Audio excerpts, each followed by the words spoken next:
আসসালামু আলাইকুম এভরিওয়ান। আমার কাছে আলহামদুলিল্লাহ মা আছে, বাবা আছে, দাদু দিদা আছে, কাকু কাকিমারা আছে, তাদের বাচ্চা কাচ্চা আছে, ভাই বোন আছে। আলহামদুলিল্লাহ আমার কাছে দাদা দিদিরা আছে। আলহামদুলিল্লাহ আমার কাছে একটা হাসব্যান্ড আছে খুব ভালো। আলহামদুলিল্লাহ তার ফ্যামিলি আছে, পরিবার আছে, যা আছে, ভাসুর আছে, দেওর আছে, তাদের বাচ্চা কাচ্চা আছে, ননদ আছে, শ্বশুর আছে। আলহামদুলিল্লাহ আমার শাশুড়ি আছে। আলহামদুলিল্লাহ আমার কাছে প্রচুর সম্পর্ক রয়েছে। আলহামদুলিল্লাহ আমি আল্লাহর কাছে খুবই শুকরিয়া আদায় করি যে আমার কাছে এতগুলো সম্পর্ক রয়েছে 2025 সালে। আলহামদুলিল্লাহ আমি দিনের শেষে আমি রাতের বেলা ঘুমাতে যাই যখন সুকুনের সঙ্গে ঘুমাতে পারি। আলহামদুলিল্লাহ কারণ আমি কারো সঙ্গে কোনো খারাপ করিনি, কারো কোনো খারাপ চাইনি। আলহামদুলিল্লাহ আমি দুবেলা রুচিসম্মত খাবার খেতে পারছি। আলহামদুলিল্লাহ যে আমি 10 টাকা ইনকাম করতে পারছি। আলহামদুলিল্লাহ যে আল্লাহ আমাদের অভাব থেকে সারা জীবন বাঁচিয়ে এসছে। আলহামদুলিল্লাহ এখনও আমরা বেঁচে আসছি। কোনোদিনও অভাব হতে দেয়নি আল্লাহ।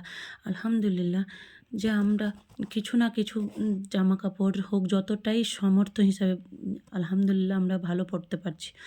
আলহামদুলিল্লাহ যে আল্লাহ আমাদেরকে এতটাই যে জায়গায় নিয়ে এসছে যে আমরা ভালো জায়গায় থাকতে পারছি, সম্মানের সঙ্গে থাকতে পারছি।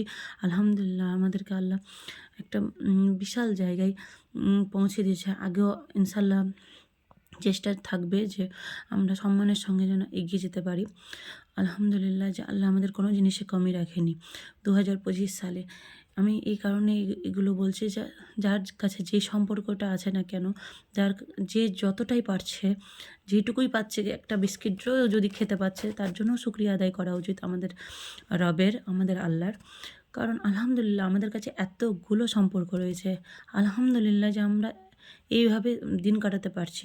কারণ অনেকেই আছে যে 2025 সালে এতটাও কারো কাছে এতটাও মানে মানে জোটে না যে কেউ এভাবে থাকতে পারবে।